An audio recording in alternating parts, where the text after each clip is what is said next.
You ask Tiger to solve. This deals with linear equations with one unknown. The final result is x equals 6400 over 3. Let's solve it step by step.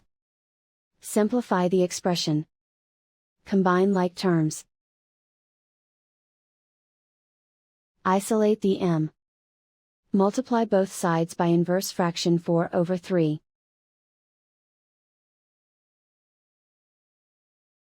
Group like terms.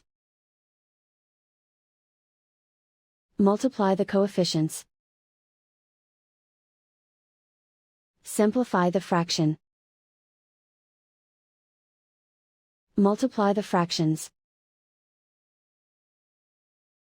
Simplify the arithmetic.